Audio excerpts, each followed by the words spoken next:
आता एक मोठी बातमी आहे। IAS अधिकारी असल्याचं भासून 6 महिने पंचतारांकित हॉटेलमध्ये वास्तव्यास राहिलेल्या कल्पना भागवत प्रकरणानं आता राष्ट्रीय सुरक्षेचा मुद्दा निर्माण केलेला आहे। कारण कल्पनाच्या मोबाईलमध्ये पाकिस्तान आर्मी आणि अफगाणिस्तान सोबत संपर्क झाल्याचं समोर आलंय।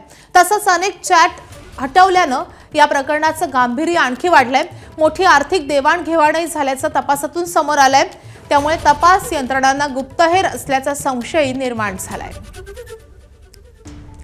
कल्पना भागवत नाम की एक महिला पिछले 6 महीने से वहाँ पे रह रही थी और होटल में रहने के लिए जो उसने डॉक्यूमेंट्स दिए थे उसने फर्जी आधार कार्ड बनाया था। तो उसके ऊपर से हमने ऑफेंस रजिस्टर किया है। उसमें हमारा इन्वेस्टिगेशन आगे जारी है। उस महिला को हमने अरेस्ट किया है और पुलिस कस्टडी में लिया है। तर कल्पना भागवतच्या पोलीस तपासामधून नेमकं काय समोर आलंय आपण ग्राफिक्सच्या माध्यमातून पाहूया। तर IAS असल्याचा बनाव करून कल्पना भागवतचं पंचतारांकित हॉटेलमध्ये अनेक महिने वास्तव्य होतं। कल्पनाच्या मोबाईलमध्ये पाकिस्तानी आर्मीचा नंबर आहे। कल्पनाच्या मोबाईलमध्ये 11 आंतरराष्ट्रीय नंबरही सापडले आहेत। चॅट मध्ये अपना डीलर पाकिस्तान में है मालूम है ना असा उल्लेखही आढळला आहे।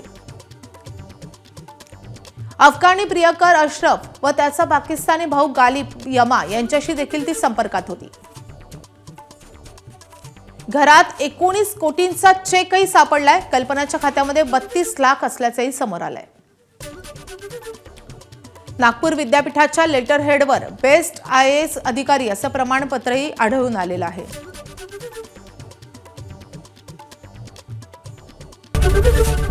ABP माझा, उघडा डोळे बघा नीट।